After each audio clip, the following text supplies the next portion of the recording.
Hi there. I'm really excited to dive deep with you into Sinai Learning Lab to talk about how we learn, what we learn, and more. So let's get to it.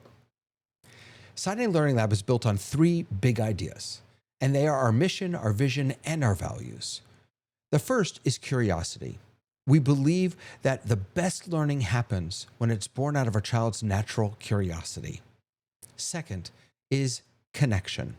We believe that children deserve to see a connection between themselves and what they're learning, and also to feel that connection between themselves and the people that they're learning with, because we know that collaboration and teamwork is a fundamental 21st century skill that children need to practice.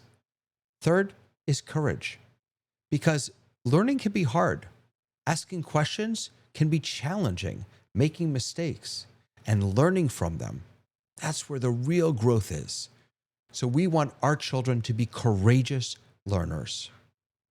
There are four problems that we see with modern schooling that we aim to address in the Learning Lab. The first is their focus on content memorization. With technology and phones in every pocket, we don't need to memorize content anymore. And so we replace that with a focus on skills. Second, age over mastery. Schools still push children through based on their year of birth, rather than if they've actually mastered the skill that they're working on. And so we replace that with a focus on multi-age, mastery-based learning. Third, practice over action. Children practice every single day, day in and day out, but they never get to actually see their learning in action, in real world. And so that's why we have challenge-based expeditions as a fundamental part of our program, where children will take their knowledge, take the skills that they've mastered, and put them to use in the real world. And finally, there's a focus on pedaling over balance, which we simply reverse. We put balance before pedaling. Let's dive into that one just a little bit more. So imagine you're teaching a child to ride a bike. Traditional wisdom says to put training wheels on first, allowing them to pedal without worrying about balance. It seems like a helpful step, but in reality, it could actually be holding them back. Training wheels don't teach balance, which is the most essential skill for riding a bike. Instead, they create a false sense of progress. When the training wheels come off, the child still doesn't know how to balance, and they struggle. A better method is to start with a balance bike, where children learn to stay upright first. Once they've mastered that, adding pedals is easy. This is exactly the challenge with traditional schooling. Schools often focus on short-term supports, memorization, worksheets, standardized testing, rather than helping children develop the deeper skills they need to think critically, to explore new ideas, and take ownership of their learning. Just like training wheels, these supports can make students appear successful in the moment, but when they face real-world challenges, they may not have the confidence, creativity, or resilience to navigate those challenges. At Sinai Learning Lab, we remove the training wheels of traditional education, and we focus on what really matters: curiosity, connection, and courage. We help children build foundational skills, problem solving, collaboration, independent thinking, so that when they move forward in their learning journey, they do so with balance, with confidence, and the ability to ride on their own. So let's talk about that learning journey. What does it look like when you take the training wheels off and craft a multi-age, skill-focused, mastery-based learning environment? We call this our learning journey. And our learning journey has four distinct stages: base camp, training, expedition, and reflection. Let's take a look at each of those. Base camp is where we start. Base camp is where you pack your backpacks with all of the knowledge and the skills that you need to be successful as you grow in your learning. Next is training. We take all of those things that we've packed and we practice with them. We train with them. We build those skill muscles. Now, it's still in a safe place. The teacher's right there by our side. No one's going to get hurt, but we're putting those muscles to work. Next is expedition. This is where we go out into the world. We embark on real-world learning expeditions, and we apply what we've learned and what we've practiced, and we grow through the adventure of experience. And finally, reflection. This is core to what we do in the Learning Lab. It's so vital that children reflect not only on what they learned, but how they learned, what they might want to do differently. So now you know how we learn. Let's jump into what we learn. Well, we learn what students in every Jewish school learns. We learn English language arts and math and science and social studies, Judaics and Hebrew language. But there is one more vital domain. Remember how I talked about teaching a child to ride a bike? Well, we take the training wheels off by focusing on our most important domain, character and leadership. And I'd like to give you just 2 examples of the skills that we focus on in this domain. The first is balance. Teaching children to make choices that help them stay healthy and focused, helping them manage their emotions, find ways to stay calm under pressure, recognizing when they need a break and how they best recharge. And collaboration, helping children work well with others, value different ideas, communicate clearly, understanding that working together, that's what makes us stronger. So we think about teaching in the Learning Lab as a 4-step process, with the child always at the center. We start by getting to know the learner. What are their strengths? What are areas that they're still working on? Next, we identify the learning goals that child is working on. Third, we choose the right tools. And fourth, we reflect and adjust, and we start all over again. Because children are always changing, that reflecting and adjusting and getting to know the learner again and again throughout the year is vitally important. Now, we're not just going to have a toolbox full of lots of different things that we can use for children to learn with. We're also going to ground ourselves in 2 programs that we believe will be fundamental to helping our children gain the academic skills that they need.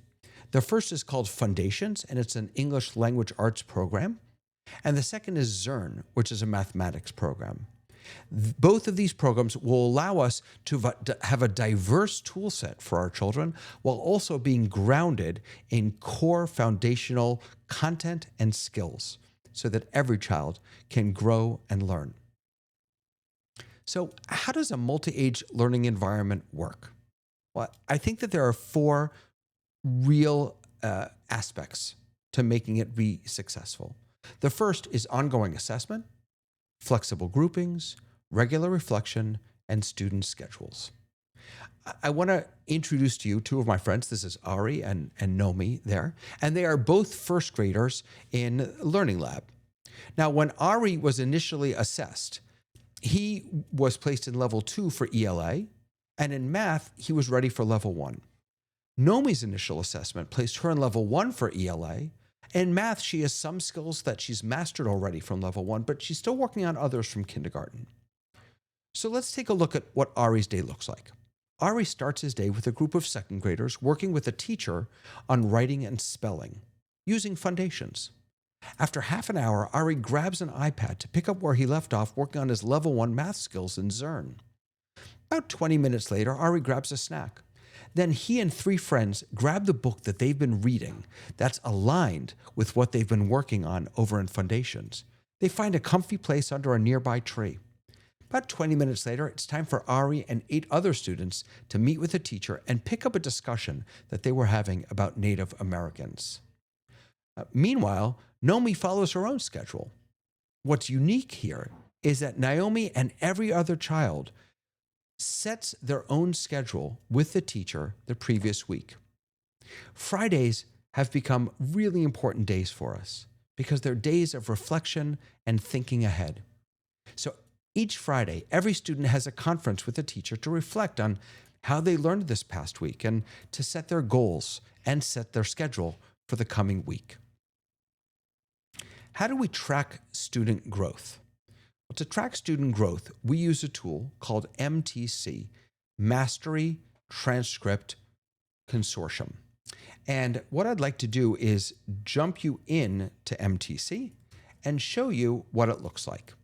So this is the progress heat map on MTC. And up at the top, I have all of the domains: character and leadership, English language arts, math. And then within each of these domains are all of our learning goals. So phonics and word recognition, vocabulary in context. I'm going to go ahead and say that this child is working on phonics and word recognition. When I click into this, I can see the full skill outlined for me. I can also see what this skill looks like for a child who's just emerging, for a child who is developing, or for a child who is demonstrating mastery of this skill. And this is really important, this link evidence, because this is how we know how a child is doing. We take pictures, we upload work, we do videos. This evidence is what convinces the child and the teacher that that child has mastered this particular area. So if we say that this child is confidently emerging in this skill, then that will show up on our heat map. And if we click into this child, we can see where they are at a glance in all of their skills. We can see they are here emerging. As they get better and better, the color gets darker and deeper. We can also look at a timeline. So when did they work on this skill or that skill, and for how long did they work? And we can also see all of the evidence that they've uploaded. Now, there's no evidence there now because this is just a pretend, an example. But you get the idea of how we're going to track a child's growth, looking at all of our skills, using evidence that the children present of how they're growing and how they're doing and how close they are to mastering those skills. What about challenge-based expeditions? Do you remember I mentioned this before? That as one of the 4 stages of our learning journey, we have these expeditions. So what does this look like? Well, I'm going to give you an example. The other day, I was in our kitchen. This is for real. And I was looking at the challah order lists. And I was sort of depressed because we don't have that many people ordering challah from Gan Sinai. So maybe we present to the Learning Lab a challenge. How can we encourage more Gan families to buy challah each week? Well, students split into teams, each focusing on a different part of this project. The research team interviews families and sends out surveys to understand why challah sales are low, using reading and writing skills to collect and share their findings. The marketing team, meanwhile, designs posters and catchy slogans, writing persuasive messages, and practicing visual design. The math and planning team calculates how much flour, yeast, and sugar will be needed. They create a budget and use data to predict how many loaves to bake. Meanwhile, the baking team measures, mixes, and kneads, learning about sequencing, science, and cooperation in the kitchen. And on Friday afternoons, the students set up their very own challah shop, complete with signs, a cash box, big smiles. They take orders, give change, and share what they've learned with families, turning a challenge into a joyful collaborative success that blends literacy, math, science, and community building. So this is just a bit of a sneak peek into how we learn, what we learn, and more at Sinai Learning Lab. Thanks for listening, and as always, visit us at www.sinailearninglab.org for more information.